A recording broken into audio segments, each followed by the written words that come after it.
All right, Jesse, thanks for being on Cote Culture. I appreciate you carving out the time to come on, share your story, share what you're up to. So let's just jump right into it. Yeah, of course. Thanks for having me on. Good to see you again. Always a pleasure. Yeah, so roughly 3 years ago, just through my own path, which is I was an Army Ranger with multiple deployments to Afghanistan. When I came home, started struggling with certain mental issues in terms of severe anxiety, depression, self-medicating a lot with alcohol, just trying to avoid life in general.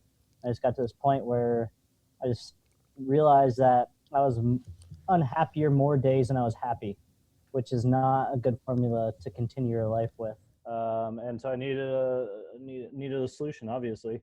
And I tried to go through the VA through traditional means. It was just a lot of people trying to push me to get on certain medications, which I wasn't really interested in doing. And no matter what I did, I just couldn't escape this dark cloud. I tried all these wellness activities, exercise, picked up a new hobby, social groups, and all of that was healthy. And on the outside, I was pretty good at pretending that I was healthy. It was just that internal, like I said, dark cloud or demon. And so I personally came across ayahuasca through podcasts, some sort of social media, and came into it as many people would, of like, what the hell is that? Like, you're going into the woods to take this extreme psychedelic, and your mind races from there. And I was not about psychedelics, especially at that point. um, but out of necessity, I ended up going there, and it really changed my life. And so that's sort of the inspiration of Heroic Hearts Project. Just through my own experience and all these amazing stories that I saw, I just knew that there was something there beyond my own stigmas, beyond that part of your brain's like, oh, this is nothing. There was something of substance there that truly changed my life in a lot of different ways. And I was driven to bring that to the veteran community, because the veteran community is struggling similar to a lot of the athletic communities in terms of they get out of their service. There's not a lot of guidance or there is support, but in very specific ways. And they're struggling with a lot of these issues. Some of it is trauma related, some of it's brain trauma related. A lot of it is just who you are, how you identify, and there's really not good options out there. And what we're discovering right now is psychedelics, as strange as that sounds, seems to be sort of the perfect thing at the perfect time for a lot of us.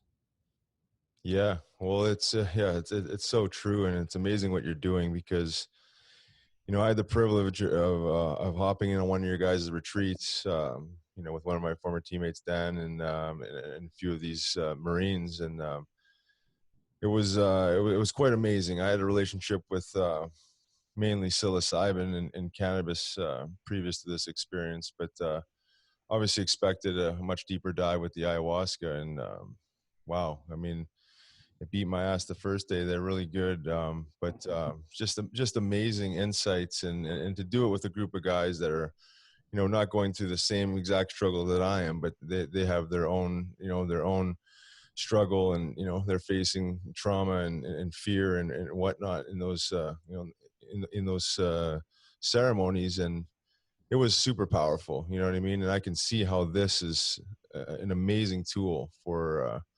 Well, for anybody, but specifically guys that go through major amounts of trauma, and then they're trying to find themselves and recreate themselves, and find that love that was once there, that seems to be maybe suppressed through fear and trauma. So I seen it firsthand, I experienced it firsthand. And what type of things are you observing with these guys, upon their return back into the real world, if you want to call it that, and just integrating what they've learned back into their lives?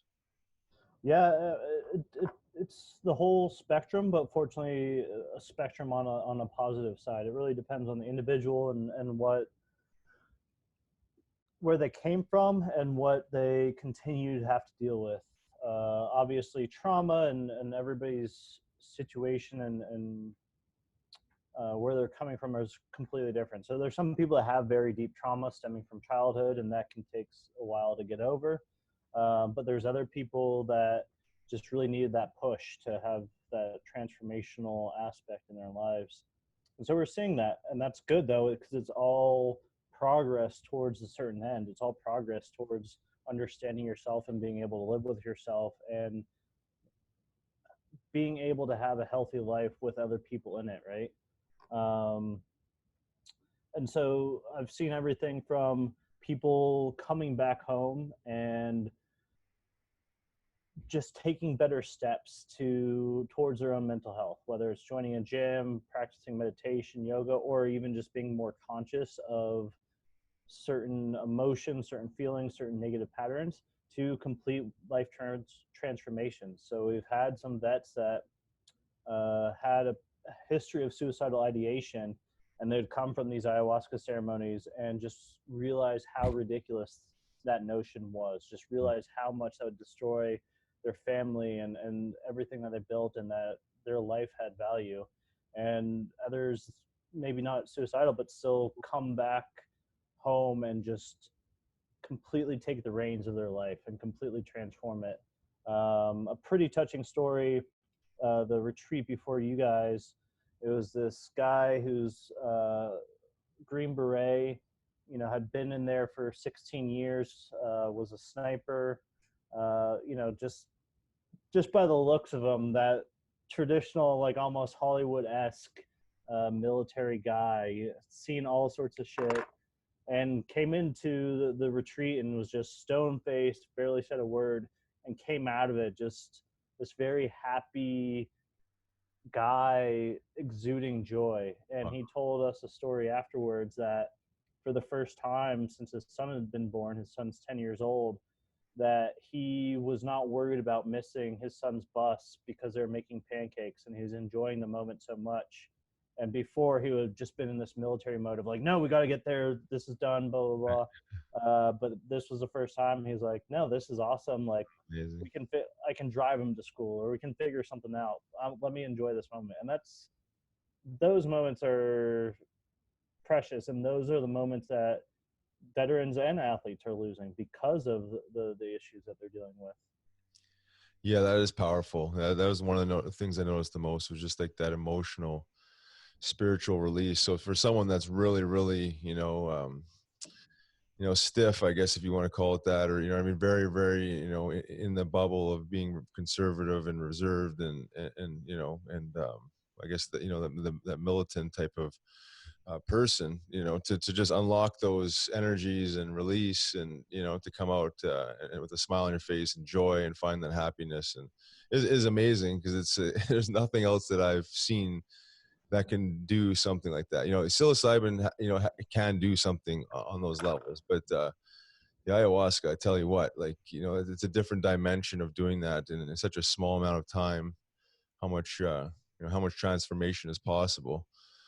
For those who don't understand or know what ayahuasca is, do you want to maybe give just a 101 on what it is and how it's brewed, and the kind of the storyline behind it? Yeah, of course. And real quick on a continuation of what you're saying, the whole dynamic of Heroic Hearts Project, we happen to really focus on ayahuasca right now for certain reasons, and especially just the power of it versus the trauma that we're dealing with. But it's the whole dynamic of all these psychedelics that really have these powers to heal, and that's what we're discovering now. I really don't think one is better than the other. I think it's what part of the path you're on, what your personality is. Different people just really take to different ones, and that's the beauty of what's happening right now. We're finally understanding that nature has this power to help us if we just allow it, as opposed to trying to dominate over it, or try to be more intelligent than nature has been. Right. Yeah. Exploit it. Yeah. And appear more intelligent, for sure. And so that's the beauty, it's like these mushrooms have been growing in the ground for, however long, and they've always been right there at our feet, and they have the power to completely change our lives, completely help us appreciate lives. On the ayahuasca dynamic, It mostly stems from Amazonian culture. So, South America, majority Peru, Ecuador, Colombia. Um, and the brew itself is a combination at its core of two plants. One is called ayahuasca, which is a vine, and that contains a chemical called a MAO inhibitor.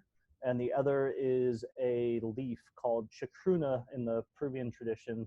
Different cultures will use different sort of combinations, but the concept's the same. And the leaf has the DMT. So the DMT is very chemically similar to psilocybin, which is in the mushrooms. And that is sort of the traditional, stereotypical psychedelic chemical that connects you to receptors in your brain and causes that expanse of the mind.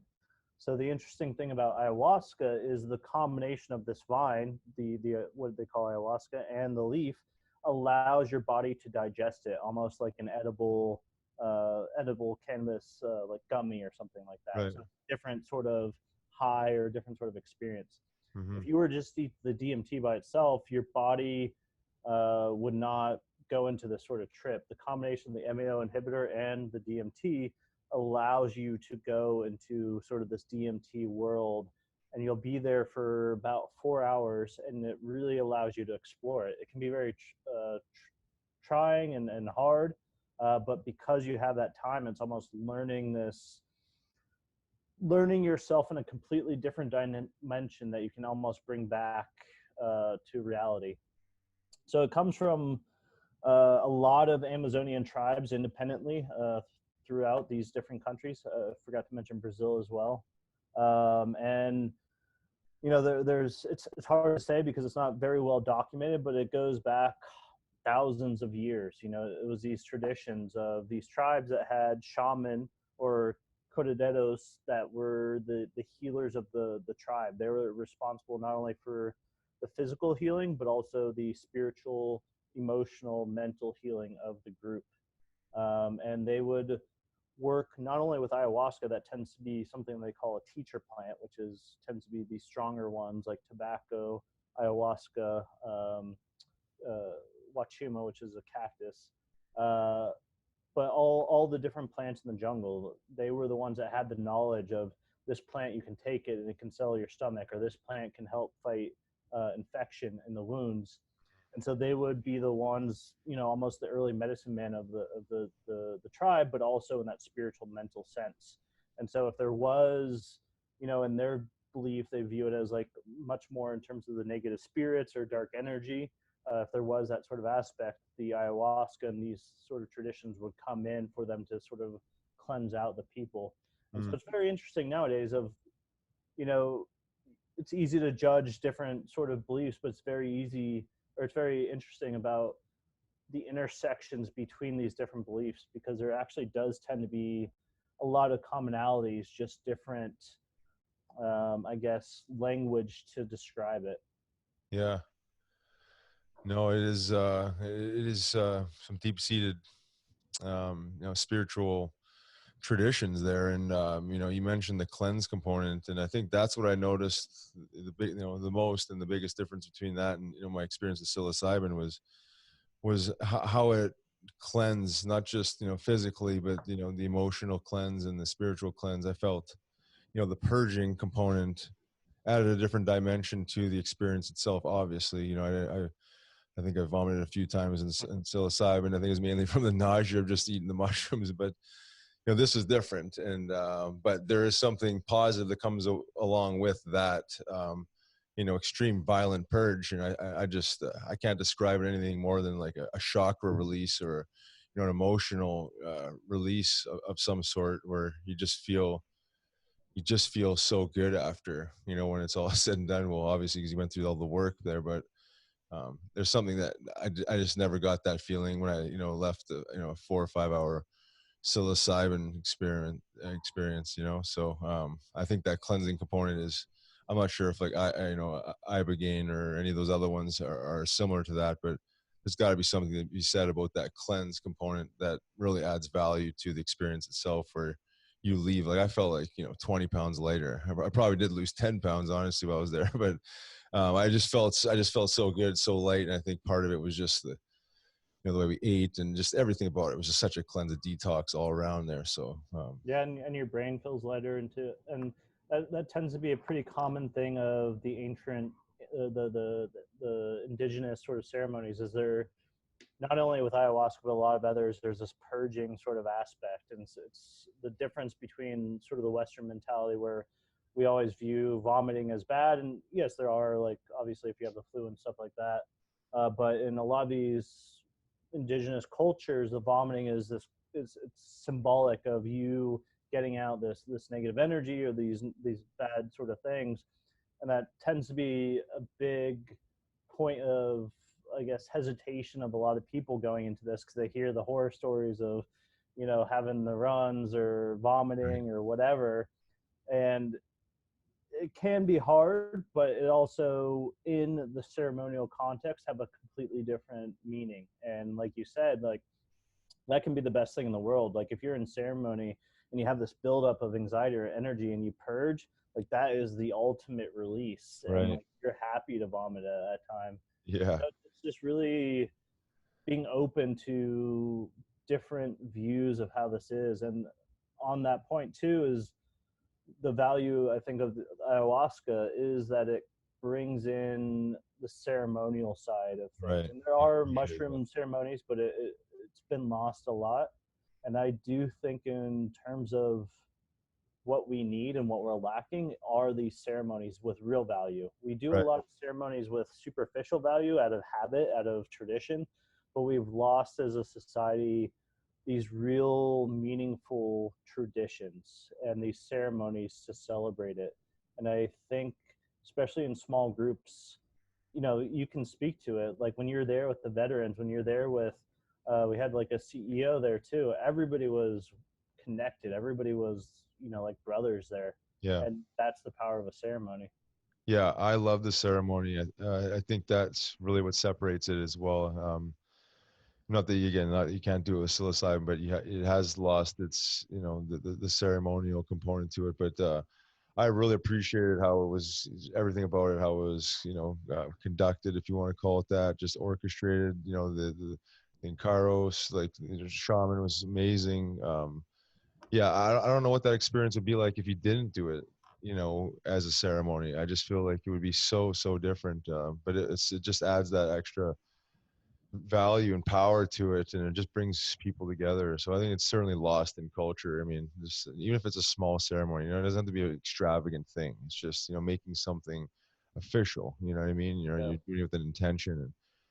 And I just love the experience all around. It was amazing, and I can see how this is it was already catching fire, but is going to continue to catch fire, because every time I bring it up now, people are talking about it. You know what I mean? It's like it's becoming a thing. I mean, I guess probably from your perspective more than mine, is just like being able to keep the integrity of these ceremonial. There's this ceremonial component to these retreats and these experiences, because I think as there's these different groups popping up and doing them in their backyard or their garage, and some of them could be doing it well. I mean, but Mhm. I think staying true to the actual formula, if you want to call it that, or the true ceremony of this is important, because I think if you lose that, you lose some of the essence of what you're trying to accomplish, right? I agree. And, like, hopefully, my hope with Heroic Hearts Project is that we do gain enough momentum and a strong enough voice that when this does catch on, and it inevitably will in a major way, that we can at least have an influence in maintaining that, because it is important. And the last thing I want is the rush of people going there to completely demolish this beautiful thing. And it's fine, like you said, if people want to do it in their own way, who's there's nobody that should be a gatekeeper, Right. but there should be the understanding of this very traditional way, because it's almost like the plants itself. Like, these traditions didn't just pop up out of nowhere. Yeah, They exactly. evolved to be the way they are, to be effective, to be beautiful, to maybe linked to things that we don't quite understand right now as we do with psychedelics. We don't necessarily understand all the ways in a physical sense that psychedelics are interacting with our brain. That doesn't mean it's not working. And so I Right. think you'd be a little bit more open, especially in the medical or therapy community, that maybe some things that we don't understand right now could have a pretty powerful effect. Right. Yeah, it'd be interesting how the Western science integrates with, this old spiritual truth almost, you know what I mean? How they are able to make some sense of it all, especially when you talk about like true indigenous ceremony versus more clinical. And I think they're doing that more mainly with psilocybin, and, MDMA is obviously a synthetic drug, but just that integration of worlds, because there's no denying the spiritual component. I mean, I think, yeah, I've actually read somewhere where they're going to talk about psychedelics, but you remove the psychedelic effect of it. So I'm like, what is the point?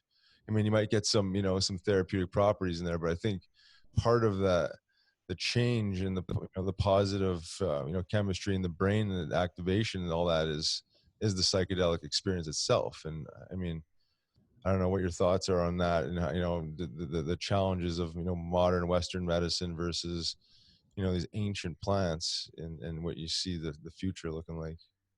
Yeah, I mean, I agree. And I think on some sense, I'm not too worried about it as long as it follows a path to where it's not exclusive of certain things. Right. Right.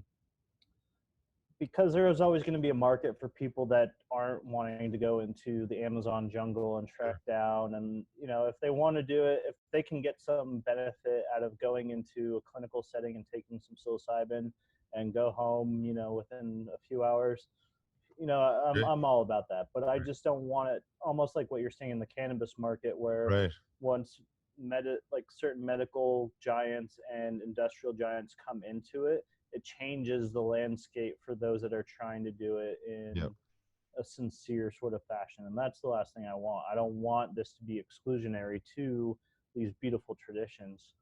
And in terms of the spirituality, I think it can be a taboo word. It's kind of coming back, but not necessarily in the best way either, because Right. now it has completely different, almost like new age connotations, which it has its own thing. Yeah. Uh, but Hear ya. to deny that we're spiritual creatures in some sort of level, and again, that term can probably make some people like pause a little bit, but to deny that we have some sort of inclination to think in a spiritual way or have that connectivity beyond what we can explain is, I think it's stupid. We've always had some sort of religious aspect, whether it's animalism or Christianity or just even in Asia, Taoism kind of principle of just this interconnectedness of things and the way things work.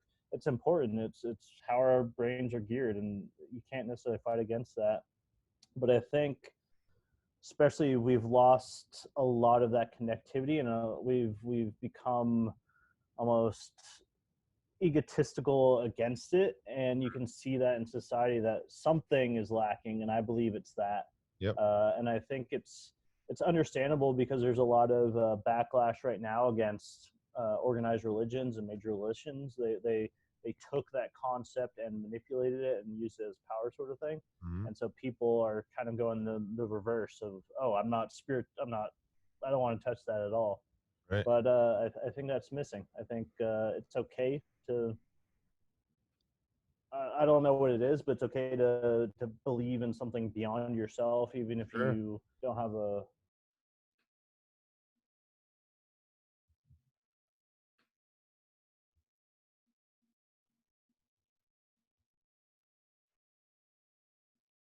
Uh-oh. You there? Can you hear me? Yeah, I can hear you now. Okay. So even something as simple as like when we were there in Peru and we're all in that Maloka, Yep. there's this undeniable connection to all of us there, and we come from completely different walks of life, completely different backgrounds, but we were related, we're connected, and that was beautiful. And that is a form of spirituality, just in terms of your Sure. family, your friends. Yeah, 100%. Yeah, and I think psychedelics to me prove this more than anything is the connection between not just yourself and the environment, but yourself and your body, and I mean, and the connection of you and the relationship between love and just the energy of love, and how the importance of loving yourself and loving others. And the thing you're talking about is just reconnecting to Everything. higher source. It's mother nature, really. I mean, we're all part of it. We're living organisms on a living organism.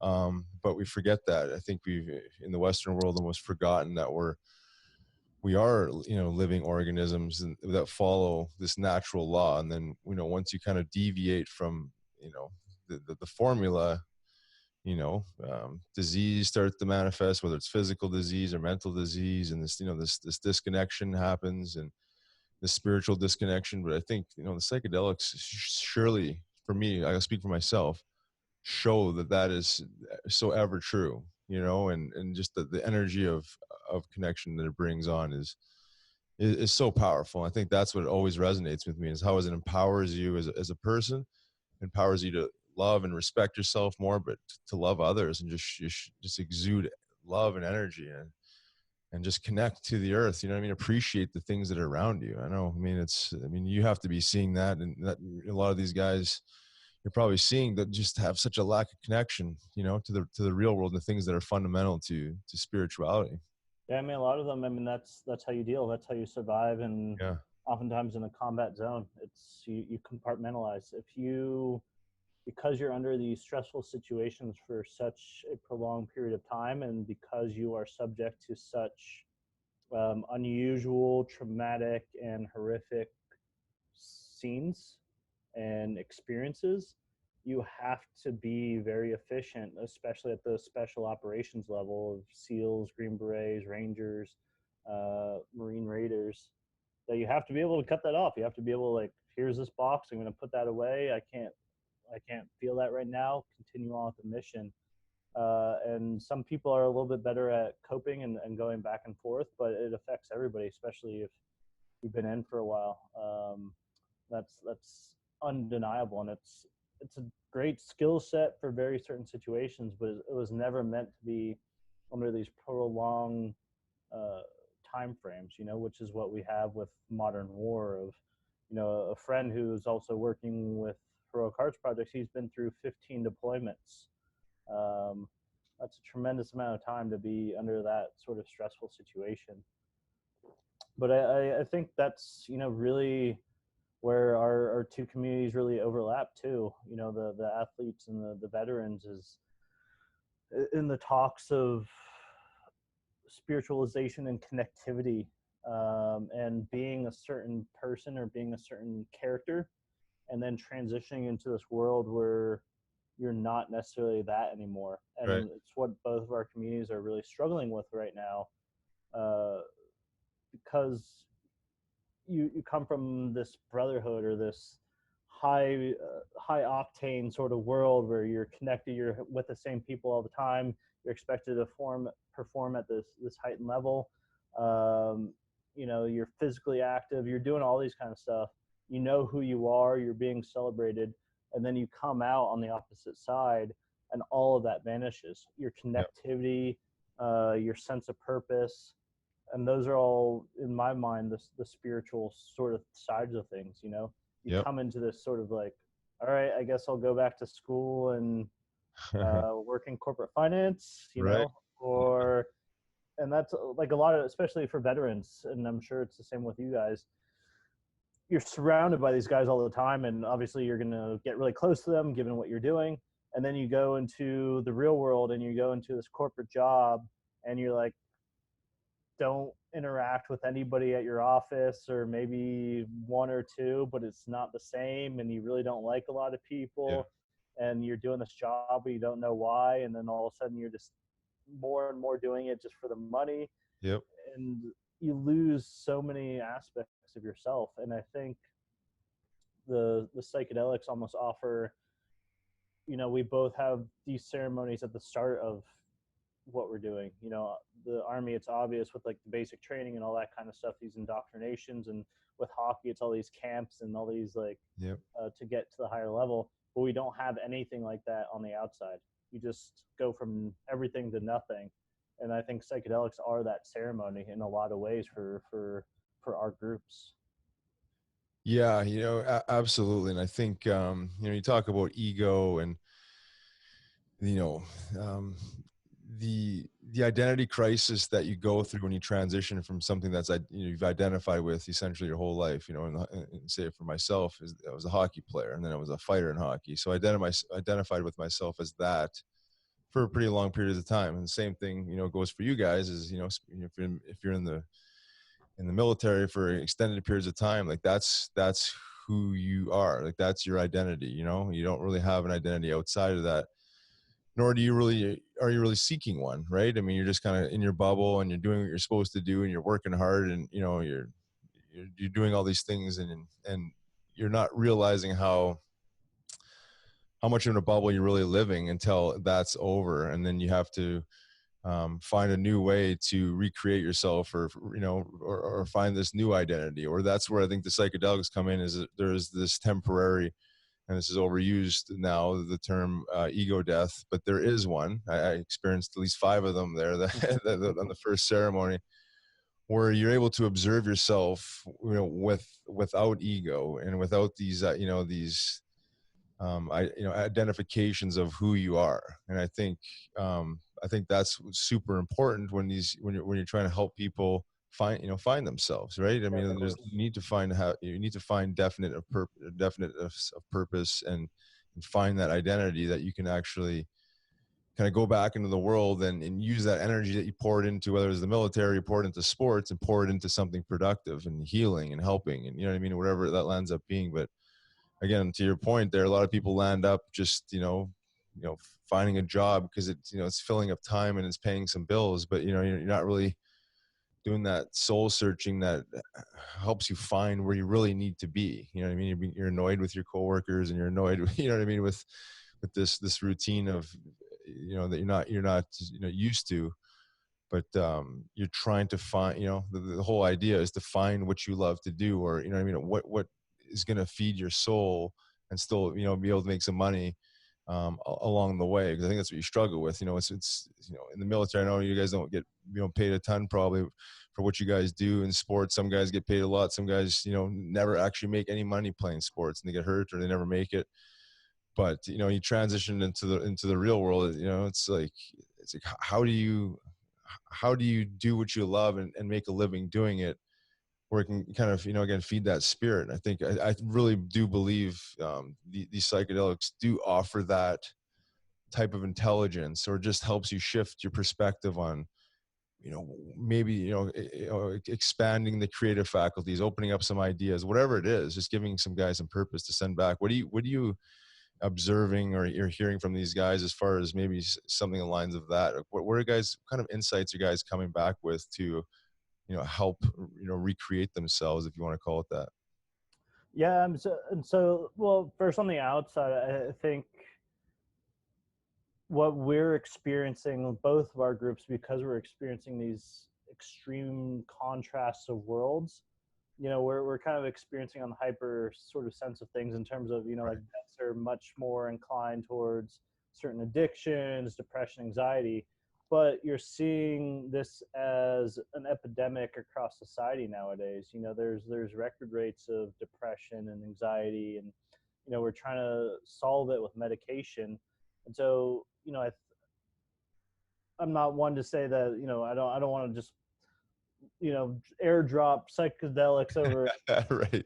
but it's not just these extreme communities either. Like we're seeing a growth in this and a movement behind this, because a lot of Western society is just realizing my 9 to 5 job is just not enough. Like I can't just devote my whole life to a big corporation that I'm not really vested in. I need something more, at least, even if it's just connectivity to myself and the people around me, and I can get that. And I think that's where the bridge is going to happen and push forward. with guys, I think I don't. Sometimes it can be profound. Sometimes it can be kind of like a complete understanding of ways they've gone wrong or negative patterns that they continue to do, and oftentimes that's around a substance or around just getting out of shape or just how they treat their spouse or kids, like a story I mentioned before in terms of appreciation. Others, it's just sort of the much more subtle, just having that little seed, so to speak, to where they can connect to nature, to where they can connect to themselves or joy. That is sort of how they're redefining themselves, how they're getting away from that. They understand that, and they understand that's the story, and this almost just gives them a different lens.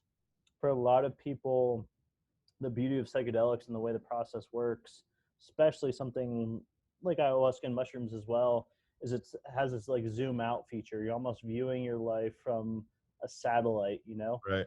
and so that helps with the behavior things like I was saying, where you can kind of say like, oh shit, I've been pretty big of an asshole. I should probably change that. To almost keeping that sort of aspect to where you can kind of look at yourself in the third person and realize, oh, hey, maybe I should enjoy this, appreciate this, slow down, love myself more. And I think those sort of baser, almost cliched aspects, like you say, like love yourself and just appreciate the now. It's oftentimes these most cliched aspects are the most Right. profound. And if I just told you like, hey Riley, love yourself, or I told Dan to love himself, it would just kind of like you brush it off your shoulder. Yeah. Not until you realize that and you discover that yourself, that it becomes, you understand it in a completely different way, in a much deeper way. And that is the bridge, that is almost the Google translation that psychedelics allow you.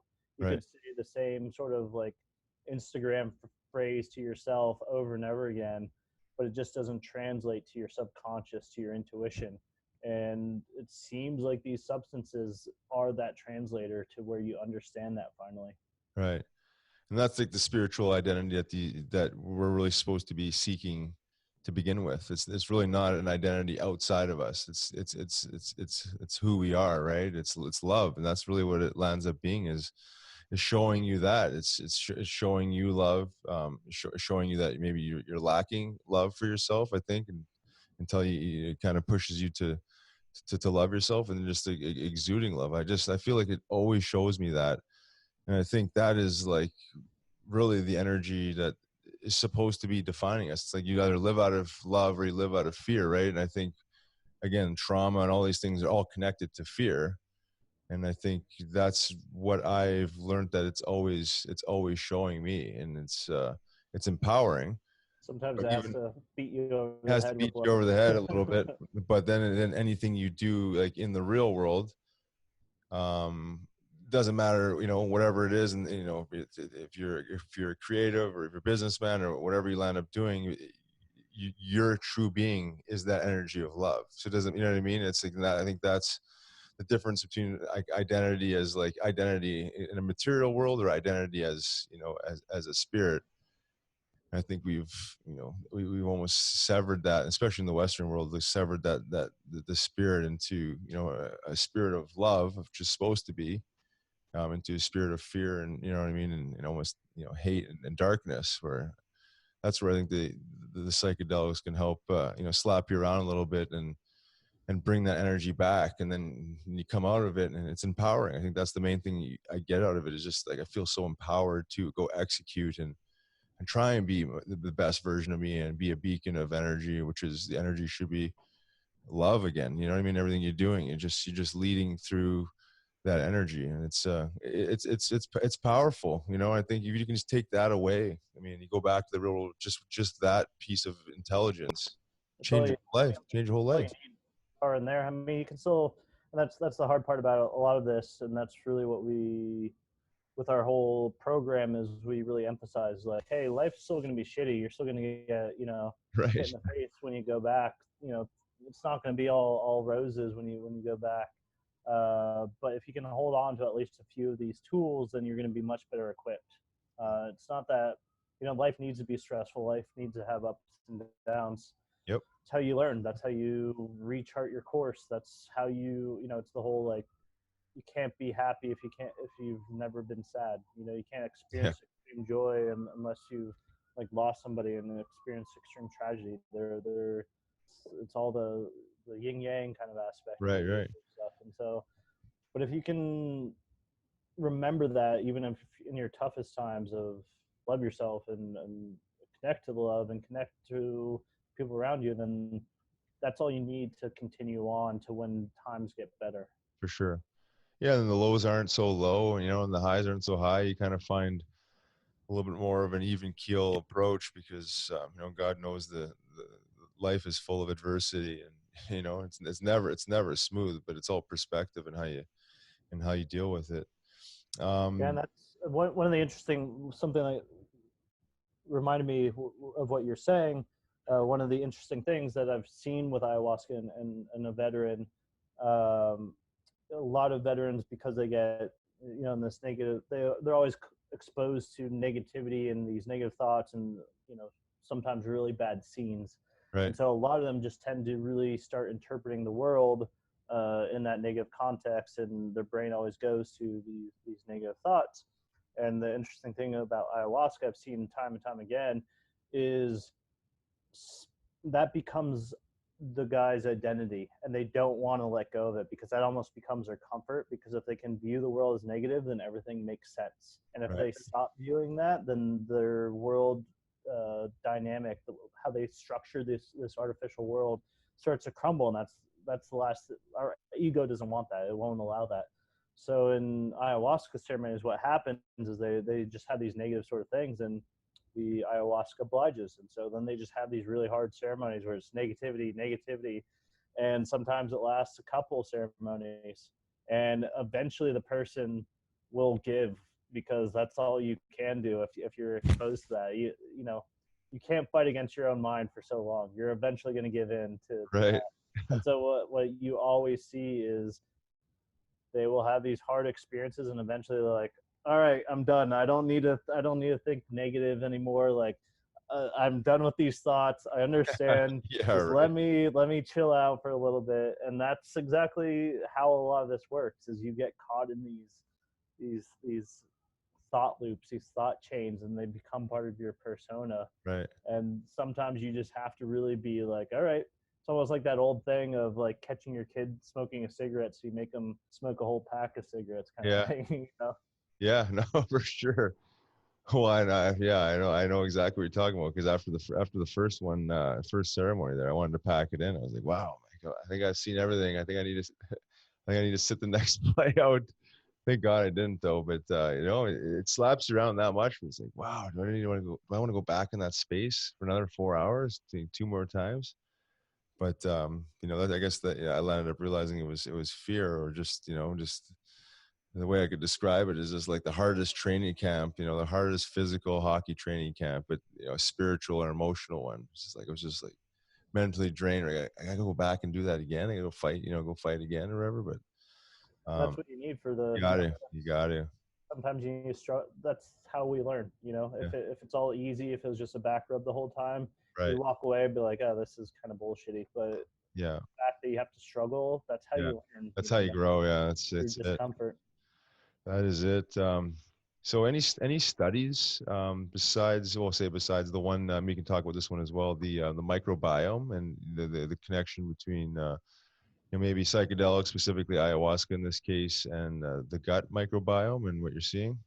Yeah, of course. The biggest ones right now are obviously MDMA, done by MAPS, and that's showing profound effects on PTSD. 70 to 80% success rate in curing PTSD, which is well beyond anything that I've had before. Psilocybin's obviously getting a lot of attention. It's declared a breakthrough therapy through the FDA, the Food and Drug Administration in the U.S. So both of those are on the track to become legal in the next few years. Ayahuasca is a little bit trickier because it is a compound of these two plants, and there's just a lot of hard things to control with psychedelics in general, and so it doesn't necessarily follow the traditional drug test pipeline model, which hopefully we'll start to rethink because we're obviously seeing a lack there. But within the last year, there are researchers in Brazil that did the first double-blind study around ayahuasca, and they showed it had significant impact for people with treatment-resistant depression. So people who are declared treatment-resistant depression means that they've tried the accepted and the available treatments, and it just didn't have effect. And that's the power of psychedelics. They are taking the hardest cases of these mental health issues and actually showing a lot of positive results. Wow. Just in terms of furthering our mission at Heroic Hearts Project, besides for just the testimonials and helping the veterans that we do, we want to have that, we want to be rigorous. We want to have that scientific documentation behind it because it's important. It's important to bring this information out there and understand it more without taking away from some of the other aspects. And so we're working with 2 universities in the US doing some of the first of its kind studies. The University of Georgia, we're doing a major personality change survey of testing people's personalities change before and after ayahuasca over a course of time. We've incorporated into that some biological studies, including what you mentioned, the microbiome. So for people not familiar, within your gut, within your large and small intestines, there's all sorts of microorganisms. It's actually a huge micromass, and they're the ones that digest your food. And your stomach is directly connected to your brain through something called the vagus nerve. And what we are starting to understand more and more is that what you eat and just your general dietary health and the microorganisms in your stomach directly affect your emotion. For some, that's obvious. For others, it may not be, right? So if you have a healthy gut and you're eating healthy and you have the good fauna down there, then that makes you more inclined to, or makes you less inclined towards depression and other things, where they've actually found people with very unhealthy habits. They can change depression, they can change anxiety, right? Just specifically through diet. Yep. So what we're trying to study is, ayahuasca. Obviously, you ingest it. What effects does it have, if any? And I do believe that there are, because it is, it incorporates all sorts of these plants from the Amazon. There's all sorts of Right. stuff It's on got there. It's fermented a little bit. You have all sorts of stuff going on. So we're doing that just to see how it affects that, possibly how it affects certain markers in your brain. We're expanding, especially in March, to other biologicals. So we're going to be doing some of the first blood tests, saliva, I think possibly urinary tests, and also these portable EKG helmets around a group of 8 veterans that are going in March. Nice. And so we're just trying to explore all that, and just, at our size, we're still pretty small, but we can still do these exploratory studies, and it's never definitive, but at least it's taking the steps forward and pointing others with money of hey, this is interesting. Let's take a look at it. Yeah. No, that's exciting stuff and much needed. But I'd like to think that there's got to be a connection between the gut microbiome and and the ayahuasca, just based on what I know between the food and mood, the connection, and just a simple analogy of eating a cheeseburger and how it makes you feel, mentally sluggish, slow, tired, versus eating a piece of watermelon, or high vibe fruit. So there's got to be something there. I mean, I've seen this stuff being brewed, and this is as organic and legit as it's going to get. So it's also, when you take it, it's you feel it in there, Oh my God, do you ever? Yeah. Something. That was something else, the taste of that. So you're recently in DC. You want to talk a little bit about what you were doing there? I know it was for everything you're talking about and changing policy, but why don't you give a little bit of an overview of what you're up there for? Yeah, of course. I was actually there with your buddy Dan, who was also with us in the ayahuasca, and both of you have been great people helping me out and great advocates of all this, and look forward to working with you guys in the future as well. So as many may be familiar, in the past year in the US, the cities of Denver in Colorado and Oakland in California, and recently Santa Monica, I think, in California, all had a successful decriminalization campaign. So in those cities, the cops will no longer put people in jail if they have, personal use of mushrooms and other plant-based. These are all plant-based psychedelics, so mushrooms, peyote, cactus, ayahuasca if they happen to have it there. But it's obviously mostly focused on mushrooms because that's the most prevalent one. And it's really under this principle of, hey, these grow in the ground. Who are you? Who do you have the right to like tell us that we can't do this? If you look at the statistics, it's one of the one, like there's no reported deaths directly from the psychedelic ingestion. There's no chemical addiction properties. And as we've been discussing, there's obviously huge medical potential for benefit for people. And so it's just one of those baseline, hey, it grows in the ground, similar to cannabis. Why are you sending us to jail for these sort of things?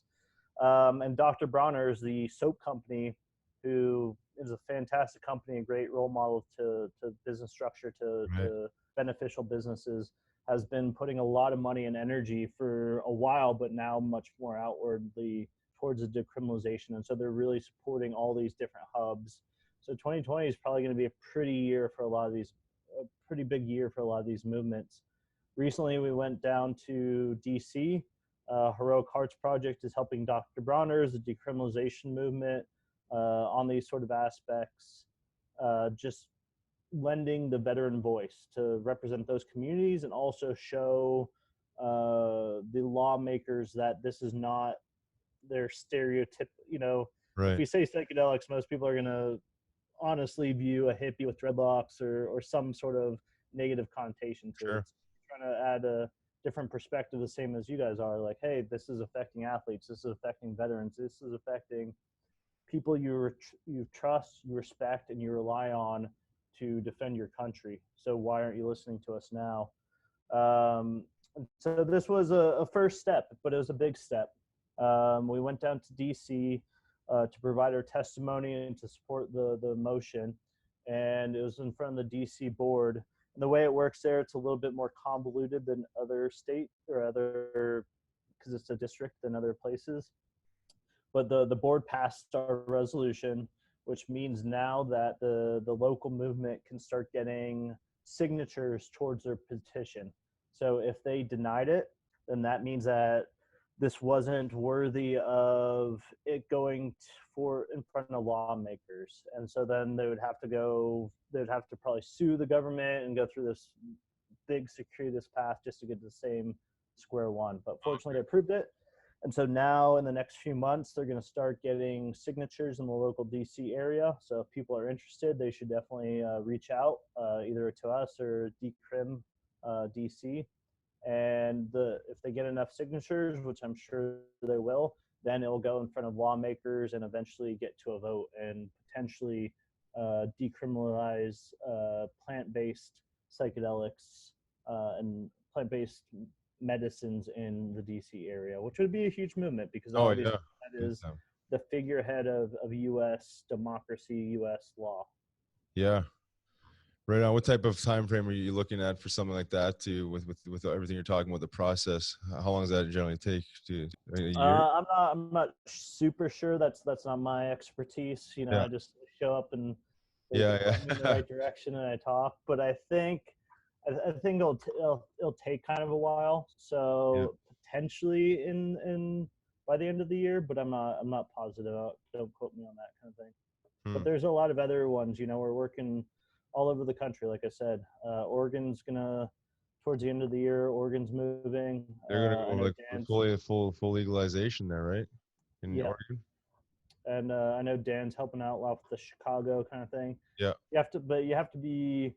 It's probably going to be slower this year as well, just because we have the whole elections thing. Right. I know Dan was slowed down in Chicago because you have the coronavirus, and obviously that deserves more attention, the media attention of people. Right. So we'll push it forward when it's appropriate, and it's moving in the right direction though, and hopefully, fortunately, all the voices right now that are speaking for it are trying to do it in the most responsible way possible. It's not just like, let's give this to everybody. It's really Right. like, allow us to do this. We're therapists, we're lawmakers, we're policemen. This is better for society, and we're going to build the infrastructure to support people when this happens. Yeah, I agree with you there. I feel like there's such a professionalism that comes along with this movement versus the cannabis movement. I think it's probably because cannabis can be a very daily thing for people, and it brings out a lot of different types of people. Not that some of these psychedelics couldn't be on a microdose level, but it certainly brings out more of a scientific, legitimate crew right off the bat. I think it weans out a lot of these people that really do give it a bad name. There's definitely some of them. Don't get me wrong. I mean, Yeah. you go to a bunch of festivals, and there's but that's always. But I feel like it's well represented right off the bat, and it's moving, say, at lightning speed. I know it's slow as molasses in the grand scheme of things, but you look at where cannabis really had no movement for 70 plus years, and then in the last 10 years in the age of information, how it's accelerated, and all of a sudden now psilocybin, we're talking about legalizing psilocybin within a couple of years. I mean, um, it's amazing. It's amazing, but it needs true, legitimate, professional people to represent it, and like you said, in a way where this needs to be very, very respected. You can't have this what lopsided, one-sided angle on when you're pitching this, because it's you got to be realistic, but it's certainly going to help a lot more people than it harms. You know what I mean? And usually the harms related to this is just irresponsible use. It's set and setting that's misused. The dose is misused and whatnot. So I think it's just like anything else. People can abuse anything, and I think that's one of the things we need to be teaching our youth and everybody else is respect. And respect and is a pretty umbrella term, but respecting all substance, whether that's respecting food, respecting cannabis, respecting your caffeine, and obviously psychedelics. But I think once you bring that attitude towards anything, the tool can be used in a positive fashion versus a negative fashion. I think that just I do think the psychedelics, there's so much more mindful than these other things, that it does require some intention to really get into these. You don't just kind of accidentally bump into a shaman and you know what I mean, and start sipping on some ayahuasca, right? Nor would you want to. That's definitely a bad recipe. In my mind, unfortunately, like, some of the negative sides you're seeing of cannabis is the direct result of prohibition. If it was like any other substance or any other thing, one, nobody would really give a shit because it's like a plant, and it's not, it's not like what they're saying in the 1950s that it, will cause you to kill your grandmother or whatever. But two, on the medicinal side, had it developed in the way that any other substance with potential medicinal value does, is that there'd be a lot more research. It wouldn't be restricted. There'd be government grants and promoting the research. And so, well before it would have been as universal as it is, there already would have been established therapy protocols, or already would have been understanding of the intricacies of it, and the different cannabinoids and all that kind of stuff. Yep. The problem with prohibition is that it made it progress in an artificial manner. Right. No research, to casual use, to all of a sudden we're finding this extreme economic value to it. And so now it's just exploding on a corporate thing, still with very limited research. Yep. And almost no, in Canada it's better, but almost no therapy procedures developed around it in the US. Yeah. So that lends itself to abuse, that lends itself to figuring out how to self-medicate. It's Right. Yeah. Oh, I'm yeah. in this world, and I wouldn't, know how to advise somebody on, the proper use of cannabis to help themselves. I mean, I wouldn't, because I'm not a medical professional, but it should be more common knowledge given Right. the commonality of it. Yeah, I know. The whole cannabis prohibition thing is interesting because, like you said, prohibition spun this in an interesting way where, pushed it to the underground, obviously. And these underground growers certainly weren't growing for balanced plants. They were just growing for, the highest THC you could possibly, grow. And then it escalated to, essentially no CBD in these plants. It's all THC. And then, then you have this other side of it, this hemp movement to kind of make up for this, this marijuana movement of, true balanced marijuana. It's not just to get high. Right. You know what I mean? It's like, like it lands up being like that for a lot of people. But I think traditionally, in the natural world, cannabis grows a lot more balanced, right? I mean, it's just like less THC, more CBD, just more of a balanced type of look. But I think prohibition drove it indoors. These almost these alchemist growers are just trying to hybridize these plants into the most fuel you could possibly grow, and as you would expect them to do. I mean, as you expect it to do, and what then makes the most sense on their side. yeah, and then now you're dealing with these these, you say, true medical programs, but it's almost like you got to go back in time now. And you're seeing more CBD incorporated to some of these strains, but now it takes time for the true medical therapeutic values of these plants to kind of come to fruition, and not just I'm coming in and grab some sour diesel. It's like, well, what are you trying to accomplish with that? And and we're just bringing more realistic, say scientific, but it's just more realism into buying cannabis, because I think we've overly complicated it, but almost because we're just doing it, we're growing it the wrong way to start. You know what I mean? Yeah. We're like it's already artificialized, and so now we're kind of like trying to rebalance it, but we still don't have enough understanding of all the cannabinoids, and so now we're like, oh well, these ones are good, so let's pump these back in. But like you said, like a plant growing in natural, there's over 90 or 100 plus cannabinoids, and they're all evolved to be at certain levels given different strains. But now we're just like, all right, let's do this one. We know about this one, and it even extends itself to. I'm sure you see this with like the CBD market. It's because there's money and there's not a lot of understanding. You'll just go to like a grocery store now, and it's in all sorts of products, whether it is actually in that product and whether it is actually what they say it is completely unknown right now. It takes good companies and people that have integrity, which is often hard to come by, to just want to give a good product. But while the money's good, you're getting all sorts of things. Yeah, right now, and the CBD has become a novelty. You can throw it in anything, and it apparently increases the value of it tenfold. I mean, but to your point, I think the FDA did a study, and I think 70% of all the CBD companies had some sort of mislabeling going on, whether there was no THC or no CBD in there at all, or smaller amounts of CBD, or just high amounts of trace elements of heavy metals and whatnot. But it's a sexy term. CBD is it's over marketed and right now, and it's unfortunate because people are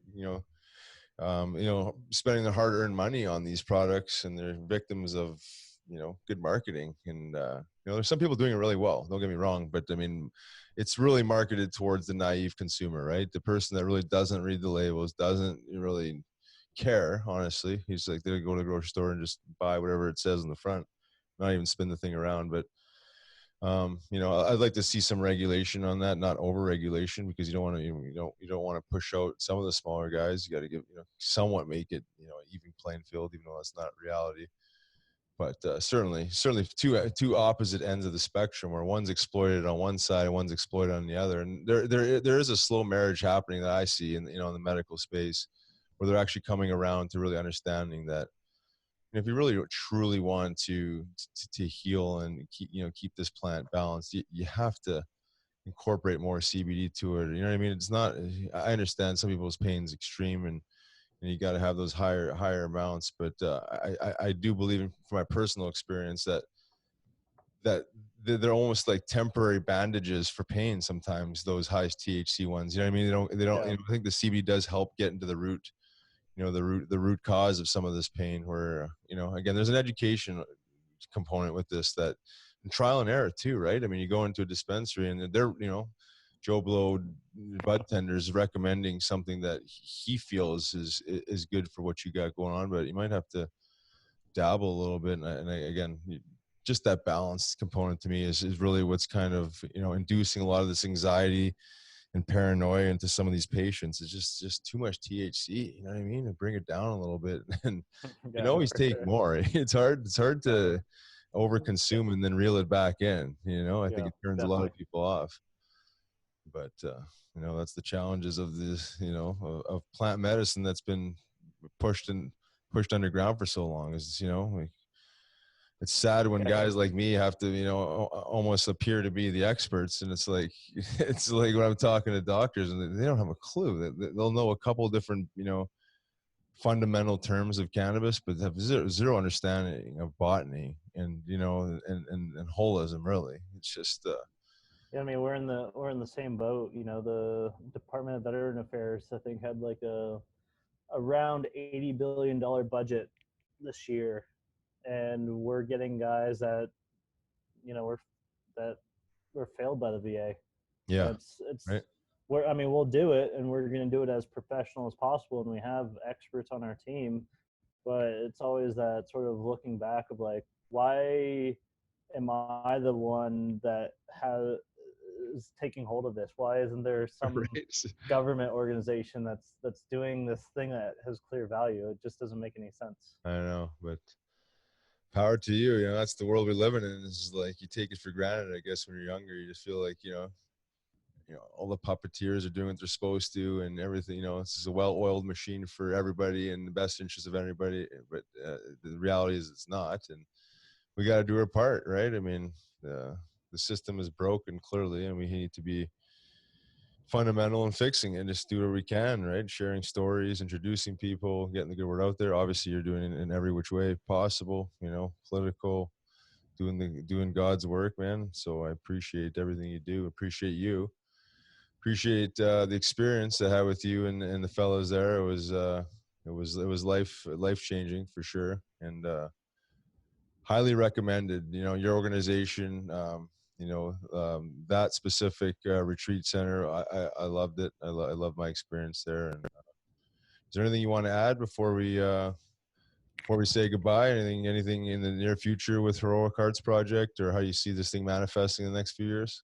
Yeah, I'll say a few things, but one, I appreciate you. Thank you for giving me this platform. It was amazing getting to have that experience with you, and I'm glad to call you a friend now, and to continue on this journey together and both of what we're doing. I always like, it's the ultimate way to bond, I guess, going to Oh yeah, something like that, but yeah, just on terms in the Heroic Hearts Project front, we are a registered nonprofit 501c3 in the US, and we really rely on donations. We are on this like fringe cutting edge, and we're trying to pave this path that is oftentimes pretty treacherous. And so, people's donations or people that can help in certain ways just really helps us. Every single dollar, we don't get paid. All my teams volunteer. It goes directly to vets, pushing or helping them get to this sort of therapy and tracking the results. So if you're able to help, it just really helps us out and push this forward. And even if you don't have money, we have an ambassador program that we're trying to develop. So if you have different skill sets, let me know.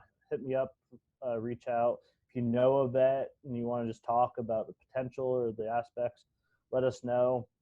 We also have connections to other psychedelics if that's kind of more on their line.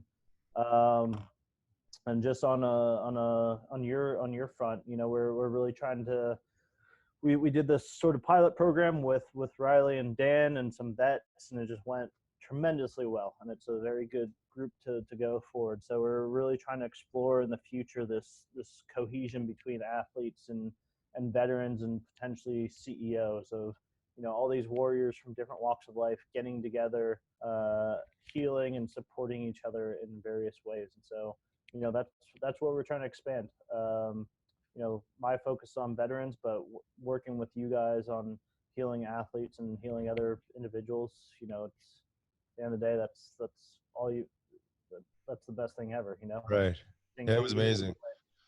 And so that's where we're at. And so, you know, we're on all sorts social medias, Instagram mainly, Facebook, Twitter. The website's heroicheartsproject.org. So yeah, reach out if you're interested. Awesome. Well, thank you, Jesse. I really appreciate it. Appreciate you, like I said. Appreciate everything you're doing, and love to connect with you again in the future here and see how you're doing and touch base. But thanks for your time, and we'll be talking to you soon, man. Of course. Good to see you again, Riley. Too. Take care.